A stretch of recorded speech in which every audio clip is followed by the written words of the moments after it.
Halloween dans l'ISS, les souvenirs de Neil Armstrong aux enchères et le plus petit cerveau du monde. Bonjour à tous, voici votre concentré d'actualité scientifique pour ce jeudi 1er novembre. La différence entre l'homme des cavernes et nous, c'est le résultat de la science. Et ce n'est pas une opinion, c'est de la science. Notre monde n'est pas si moche.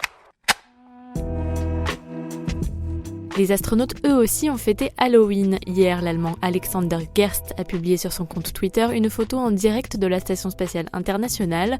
On aperçoit le spationaute déguisé en Elvis aux côtés de Sergei Prokopiev en Dark Vador et de Serena Onion Chancellor en scientifique fou.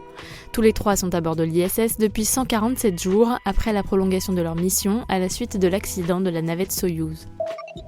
Concernant cet incident, l'agence spatiale russe a annoncé que les vols habités vers l'ISS pourront reprendre le 3 décembre. Ils étaient en effet suspendus depuis l'échec du lancement d'une fusée Soyouz le 11 octobre, qui avait contraint 2 spationautes à revenir sur Terre. Les navettes pourront donc reprendre dans un peu plus d'1 mois. D'après les scientifiques, l'homme de Néandertal avait probablement une meilleure posture que la nôtre. Après avoir scanné et virtuellement reconstruit la cage thoracique d'un de nos ancêtres, ils ont en effet dû revoir leur copie. Néandertal, pourtant souvent représenté voûté, avait en fait un dos très droit et des poumons sûrement plus solides qu'Homo sapiens. Au Royaume-Uni, un homme a fait une étonnante découverte. Armé d'un détecteur de métaux, il a déniché sur une plage un trésor incomparable, une bague en or vieille de 500 ans. On aperçoit dessus un blason gravé qui suggère qu'elle appartenait à une riche famille de l'Oxfordshire. Valeur du butin, plus de 11 000 €.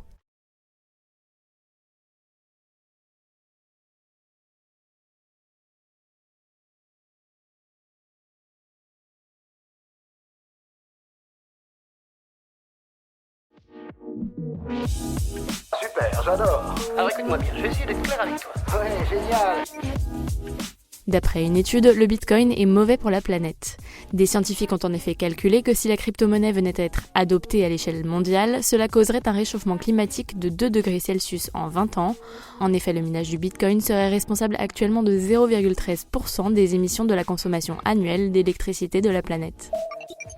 Roches ou souvenirs, tout doit disparaître. D'incroyables objets ayant appartenu à Neil Armstrong vont être prochainement vendus aux enchères. Depuis les médailles et drapeaux emmenés sur la Lune pendant la mission Apollo 11, jusqu'aux pins de l'équipe de football américain de son lycée, ce sont au total 2000 lots qui vont être proposés. 3 échantillons de roches lunaires seront également mis à la vente. Des scientifiques ont découvert le plus petit cerveau au monde. Il appartient à un ver marin et fait à peu près la taille d'un cheveu humain. Malgré sa petite taille, il semble fonctionner à peu près comme le nôtre. Grâce à cette découverte, les chercheurs pensent aider la recherche contre la maladie de Parkinson, d'Alzheimer et la démence. Une incroyable émeraude a été découverte dans une mine de Zambie. D'un vert intense, la pierre pèse pas moins d'1 kilo et vaut plus de 5600 carats. Elle devrait être divisée en plusieurs morceaux et être vendue aux enchères à Singapour au mois de novembre. 10% des bénéfices seront reversés à 2 organisations de protection des carnivores africains. C'est tout pour aujourd'hui, à demain pour de nouvelles actualités scientifiques. Et pour continuer à suivre le podcast Maxi Science sur votre smartphone, rendez-vous sur les applications Deezer, Spotify et Apple Podcast. Voilà. Il ne reste plus qu'à vous remercier de votre attention. Au revoir.